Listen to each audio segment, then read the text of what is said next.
Hey, baby, what's good, family? You are now rocking with the best. You know what time it is. You hear the noise in the background. It is a beautiful sound. Bleav in Cowboys, presented by FanDuel Sportsbook. Rope Harris, Jesse Holly. Jay Holly out there right now in Cali, and he's outside and he's not sweating. And No, it's beautiful weather out here in Cali, baby. It's a sunny 79. You know what I'm saying? It's a sunny 79 with a light little breeze on it. I got my hater blockers on. You know what I'm saying? I got my haters blockers on, man. And so yeah, we outside. We outside today. man, yeah, definitely enjoying yourself out there. I'm not mad at you. I wish I was out there. Unfortunately, where I'm located right now, it is a balmy 96 degrees. Yeah, we don't even need to talk about the weather right That's now. improvement. That's improvement. It's been a Is hundred or it? something there lately. Yeah, I guess so. I mean, if you're looking for small margins of improvement, Hey, I just got back from Chicago where it was a high of 84. yeah, Yeah. So yeah. anyway, this is a sports program. We don't need to continue to talk about the weather. The padded practices began this week at Cowboys training camp in Oxnard. A lot of things popping, a lot of position battles. We're gonna dive into all of it. But Jesse, just first off, man, just give me a brief overview about what you witnessed today, this morning. What stood out to you? What you saw today? Well, practice is starting after this, so we haven't quite got to it yet. But we talked to the coordinators yesterday, and I got to admit, your guy, your guy. I'm gonna call him your guy. Now understand this. When I label him your guy, it's like when you have siblings, right? When your siblings, I got two brothers, and when my brother's acting right, it's my mom. When she ain't acting right, it's y'all mom. Like y'all mom tripping. You know what I'm saying? So I'm a label him your boy today, Okay, but understand if you take the label of that's your boy, it got to be right. your boy when it ain't going good. You know what I'm Right, and, saying? and for the people, hey, for the people that are not familiar, get familiar. Please listen, like, and subscribe. We're talking about one defensive coordinator, Christan Parker. So go ahead and tell me why he's my boy. He's my guy. He had a quote yesterday that I thought was fantastic, and one of the reporters asked him about developing the identity, developing this team and how you want this team to grow, and does any of the players on this roster currently resemble or have the same level of football intensity like that you have as a coach, asking at the Christian Parker, and his quote was so fire. He said he said, I'm going to reserve that answer for right now. He said, because they haven't been put to the fire. And I was like, amazing. Amazing. He also understands that while everything may be going the way that you like for it to go in training camp, this is still training camp. This is still practice. There aren't many consequences that players have to suffer in practice, meaning if you give up a touchdown in practice, they run it back and they run the play again. In a game, that's six on your head on the scoreboard, you win or loss. That's what's ultimately determining the factor of it. But he understands that nothing has been done yet of real relevance, and he is reserving the right to say if anybody has gotten that dog just yet because they haven't been put to the fire. And he's absolutely right. And then I think what training camp brings is that level of hope, and you're seeing some good things. But again, it's different, right? Because every defensive play that they're scripting, it's in a meeting with the offensive guys. And so they're scripting their offensive plays about how they want to get these looks. Hey, we want to work this today. All right, cool. If you guys want to work cover three today, then we're going to run our cover three offense to kind of see if we can find some beaters in there. Hey, if you guys going to run a heavy blitz day today, cool. Offensively, we're going to put in some blitz stuff to see if we can't negate that and work on our blitz stuff. So a lot of that is kind of, in tandem with one another. But when you get out there and the real bullets are flying and your butt's to the fire, how do you react? And so I thought that quote was great. And it's another thing that is just impressive of how Christian Parker is building this defense player by player, position by position, day in, day out. And you see it, you see some of it coming together really quickly. And that's what he said he's liked so much about what this defense has done. Christian Parker wise beyond his years with his quotables. Love to hear what he's doing out there. And, talking it is one thing. We love to see that maturity, but actually on the field, seeing this defense, you've been witnessing practice after practice. How has it changed since the pads have been strapped on defensively from that perspective? Yeah, you know what? I've been here in years past, and I'm not saying this as like some sort of like I'm in the moment, but it's not like I'm not a prisoner of the moment. I am. I can see things and I can assess things from the time that I've been here in the past to where there is now, and the intensity across the board defensively has been sustained throughout the practices so far. Whether the pads are on, the pads are off, you've seen a level of intensity stay high on the defensive level, and I would be remiss if I didn't talk about the level of communication. And that's another thing that Christian Parker talked about, and you see it. Like it's because sometimes could be coach speak. Hey, we want to communicate, want to communicate, want to communicate. Communicate's the key. Communicate, and I get it. That's football, and it's in every coach who wants to say that. But you really do see it, and the privilege of being on the sideline and being 5 or 6 feet away from the defense and coaches and players. What I'm able to see and hear, I'm hearing guys come off the field and saying, "Hey, man, remember we got this right here, right? You heard the call. Yeah, I heard the call. Hey, look, well, that's tight. That split was tight. Hey, maybe come in a little bit." And you hear all the guys communicating. And there's countless numbers of videos from myself and all the other people who are covering the Cowboys out here at training camp. Countless videos. If you're watching Christian Parker and other coaches as well, but Christian Parker in particular, he's walking with his players, old players, younger players, rookies, vet guys, and you see him just walking through it with these guys after a play in different drills, in team periods, when they're doing other things and people aren't in certain special teams periods. He's always talking and communicating. And he mentioned that yesterday in his presser. He talked about, I want my meeting room communication to be as loud as my practice field communication. He said, I want the mindset to always be in that level of communicating. I want it to be stressed in the meeting room because it's going to be stressed in the football field. It does me no good to not stress them in the communication department in the meeting room, and then they get on the football field, and now the stress comes, and they're not ready to communicate it the way that I need them to. So he's been stressing that, and you see that. I can say, and I'm not in all of the meetings, right? But from a scout's eye view, there hasn't been busted coverages, or if there has been a busted coverages, it hasn't been a coverage that's been like multiple times you've seen just guys running butt naked wide open. If a receiver is catching the ball, if a tight end's catching the ball, then absolutely what you're seeing is a defender in close proximity of that receiver. It doesn't look like people are just running free like you seen a year ago. Yeah, a year ago that was all bad, but apparently things are all good. At least that's what the early returns say. And I mean, I've been seeing the clips, and we've talked about Caleb Downs a million times, but once the pads have been strapped on, we talked about communication and intensity, two of his clear strong suits. What have you seen from the first round draft pick? I mean, he's been good. And the thing about, he never makes the same mistake twice. That's another thing that you kind of see out here. He's not a guy that, makes the same mistake twice. And because I'm a keep it real person. I just live that way. I don't sugarcoat stuff, and I just deal with what I got to deal with. One of the things that I do look at when I look at Caleb Downs, when you see him on the football field with these other guys in pads, he's not a very imposing presence. He's a smaller player. And I think that's something that has to be looked at when you look at Caleb Downs. I'm not saying he's not smart and intelligent, instinctive. He can make plays and all that kind of stuff.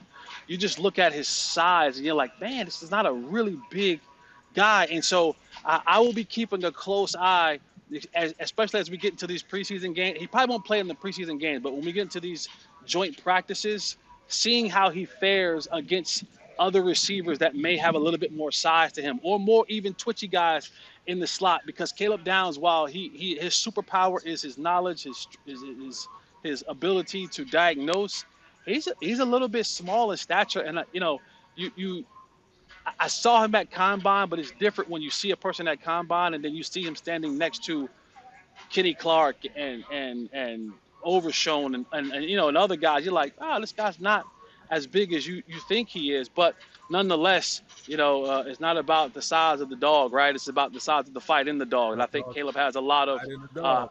yeah, Caleb has a lot of fight in that dog, and so yeah, man, it's been all good from Caleb Downs, man. He has been as advertised in the sense of the knowledge and the wisdom that he's brought to this team as a young player, and he's all business, man. He's not like some.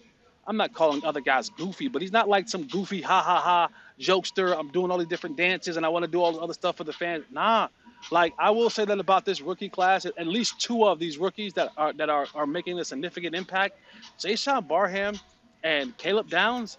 These two dudes about their business. They about their business, and I say business, I mean BIZNES. They about their business. They don't mess around out here, man. They don't mess around. You don't see these guys like again. You see some guys who goof around and just goofy, ha ha ha ha. When these jokers hit the practice field, it is all business, and that As is it that should that be. is yes.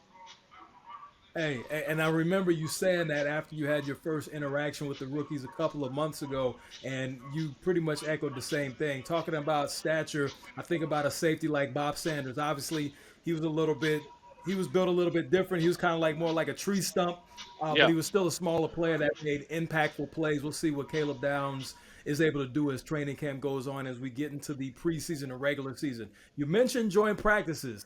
Everybody has August 11th circled on the calendar because we know the Cowboys and the Rams are going to go at it. On the waiver wire just the other day, we saw that one Aaron Donald was a tryout. He was a tryout for the Los Angeles Rams. So it's pretty much clear that he's going to come back. Will he participate in that joint practice? That hasn't been decided yet. However, what are your thoughts seeing that Aaron Donald could be in the mix this season and possibly next week in that joint practice? I love it. I have been, you know, am I a Cowboy fan? Absolutely, 100%. Am I a football fan? 100%. I love the game of football, and I love players of the game of football who play it the right way. And Aaron Donald, it has been when he was around, he was one of my absolute favorite players.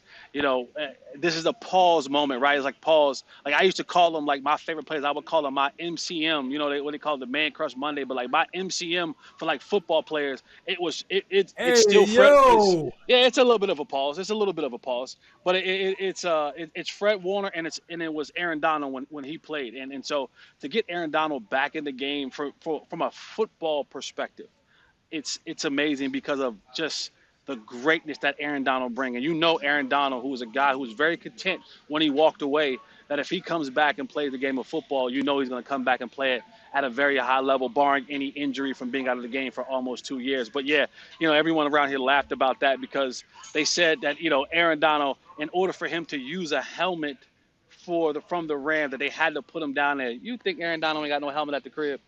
You don't think Aaron Donald ain't got a couple helmets at the crib? Aaron Donald couldn't walk. Aaron Donald could walk to any Dick's Sporting Goods, any Sports Authority in the state of California, and say, "Hey man, I need a helmet," and they probably give it to him for free. He could have worked out in. So this is all just the pregame of Aaron Donald making his ascension back into the National Football League. I would love I would love for it to happen, but unfortunately, the way that the NFL rules go, if he even whenever he is signed, the rule is he still has to go through that 5-day period before he can even put pads on. So with that 11th date looming next Tuesday, even if he was to sign today, he still wouldn't be there to put on pads in that joint practice on Tuesday. But having Aaron Donald back in the game of football is definitely a plus for all fans.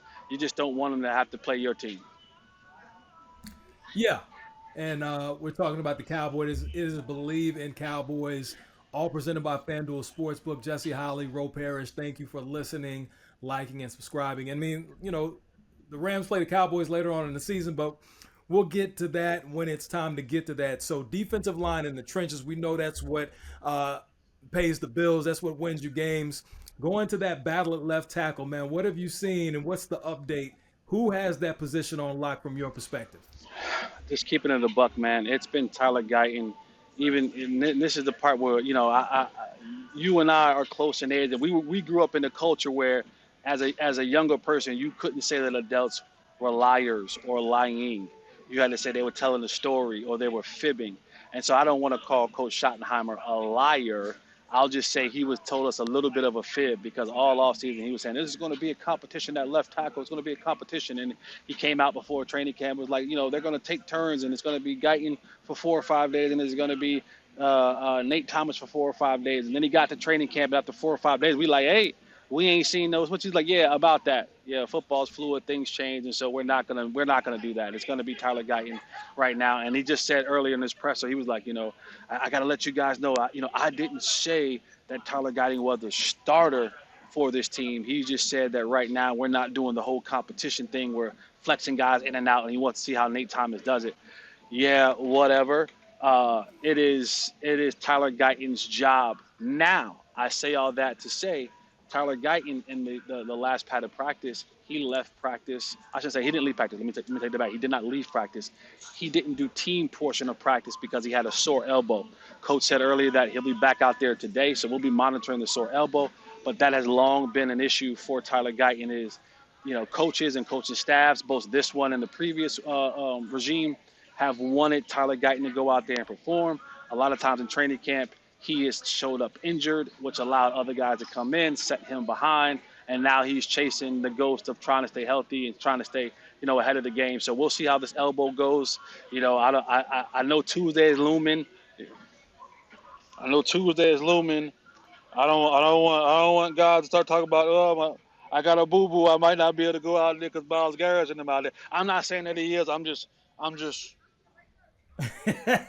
Right, right, I'm just right. saying. I'm just saying. But they do want to see a level of toughness come from him. But to answer your question fully, Tyler Guyton is the guy in the lead. If there is a battle, and I'm doing my air quotes, if there's a battle that's happening at left tackle, Tyler Guyton is squarely in the lead right now for the Cowboys.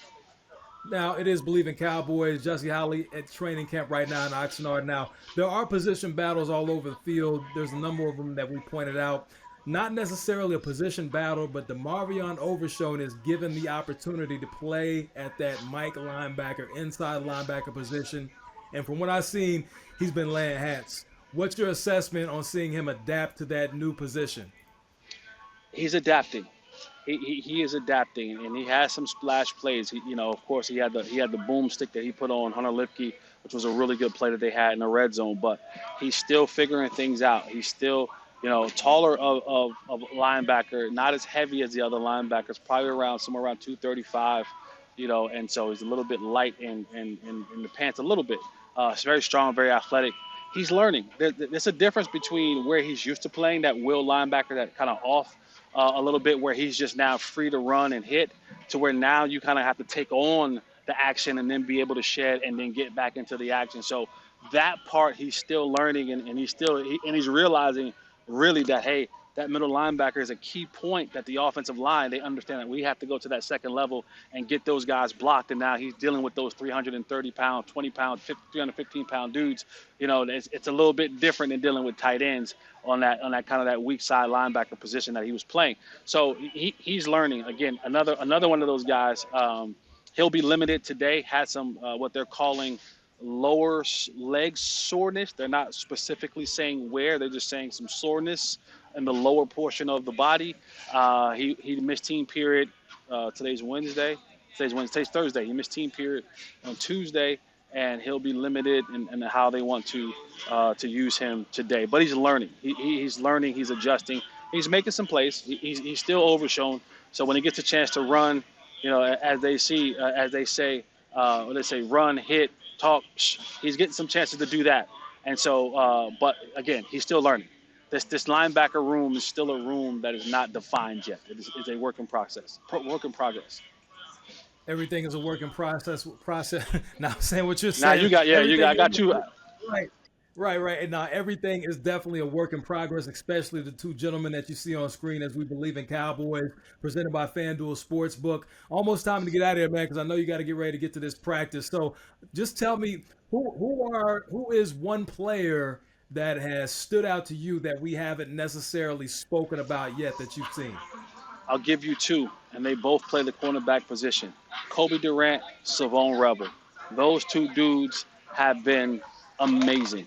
They have competed. They have made plays on the ball. They have jammed up all pro receivers. They have turned. They have intercepted Dak Prescott. I mean, those two dudes. Talk about a battle.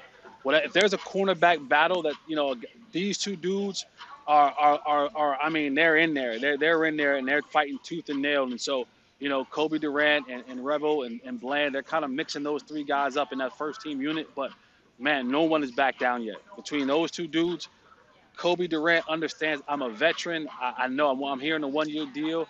I want to make a mark here. Savon Rebel, he heard the criticism. I ran into it, Savon Rebel Sr., who he and I have had some back and forth on social media about how, because sometimes I do feel like, parents and siblings and, parents of players might need to sometimes and just let them play. And so he and I had the back and forth with that. He's someone who just loves his boy, and I get it. But he said, yeah, man, I'm here this week, so my boy going to shine. And shining he has been. Savon Rebel and Kobe Durant, both of those dudes have been very impressive thus far in training camp. But again, it's just still training camp. It's still practice. We'll see what happens when we get into a real game situation. But all I can give you is what I can give you is what they're giving me, what they're seeing. And those two dudes have been special so far in this training camp. Yeah, that's been another position battle that everybody's focused on. But essentially, we know in the game of football, you can never have enough good cornerbacks. And the Yeah, way offenses are set up, all those dudes are going to play, and they're going to play a lot. absolutely. Absolutely, for sure. And just another quick little note. Quentin Williams is really good at football. I don't know if people understood that or knew that, but I just wanted to throw that little tidbit in there. Quentin Williams is really good at football, man. And that's the one dude on this defense that you can kind of just you can hang your hat on, right? Like you can lay down in the bed at night and close your eyes and be like, oh, I don't have to worry about, that interior defensive line because I have Quentin Williams. As long as Quentin Williams is healthy and practicing and playing, you're probably going to be all right in there. Dude is legit. Shouts out to Quentin Williams, man. Shouts out to him and his wife Miranda. I actually saw them at the airport before training camp. They were going. Well, I'm not going to share their destination, but good people. Good kid with his head on his shoulders, and like you say, he can play the game of football extremely well. Yes, absolutely. Hey, I know it. I know what time it is. Leave the people with some good words before we get up out of here. I got to leave a quote from the great Jerry Jones. And Jerry Jones said, you can't pull it out if you don't put it in. Eliminate the contingencies. Bruh! That's from Jerry. That ain't from me. Hey, I ain't even. Hey, yo!